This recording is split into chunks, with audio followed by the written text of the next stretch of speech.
Good morning and welcome to the Gospel from Patmos, written by John Paulian.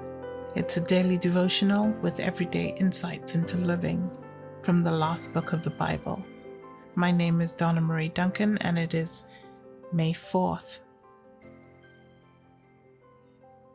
John the Apostle writes in chapter 6, verses 3 and 4. And when he opened the second seal, I heard the second living creature saying, "Come." And another horse, a fiery red one, went out, and the one sitting on it was given to take peace from the earth, in order that they might slaughter one another. And a great sword was given to him. Those who have never known war firsthand often glorify the image of war. But those who have experienced it tend to view it more realistically. The fear, the pain, the separation, the carnage, the loss of life, it has nothing pretty about it, except perhaps in the minds of armchair generals. In the words of General Robert E. Lee, it is well that war is so terrible, or we should grow too fond of it. War is not far from any of us today. Even without the use of weapons of mass destruction, terrorism has found way to multiply suffering and garner worldwide attention. And while international terrorism is an ongoing threat, we cannot ignore its domestic version. Timothy McVeigh's truck bomb killed 168 people in Oklahoma City, and he was not an isolated activist. He took the script for the bombing from the novel The Turner Diaries, which has sold 200,000 copies. It is hard to use the word civilization in the phrase 20th century civilization.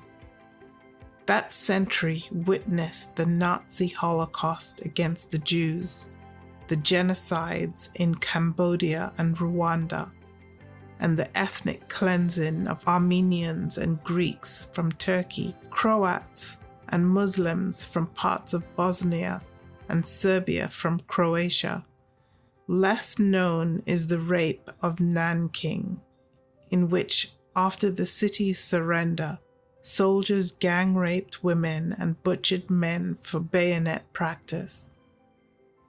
And we do not have space to talk about the millions destroyed by Mao, Stalin, and World War I.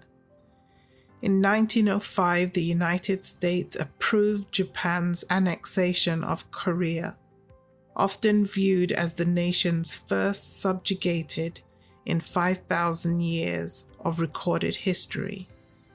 During World War II, the occupying soldiers abducted about 200,000 Korean women for daily rape. After virgins became rare, they seized married women. They abused the women from 20 to 70 times a day, and when the war ended, they left them there to die in desolate areas or exterminated them to conceal the evidence of their war crimes. War brings out the worst in people of every ethnic group.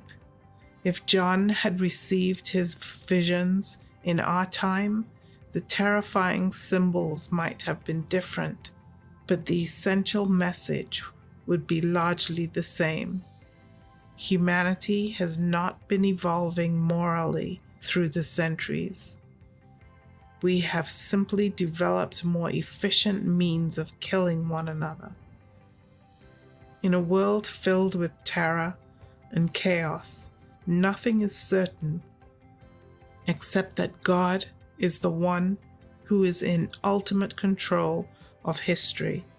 The only solid ground we have to stand on is to trust in Him. Dear Lord, I choose to trust in You, no matter what I see in today's news. Amen.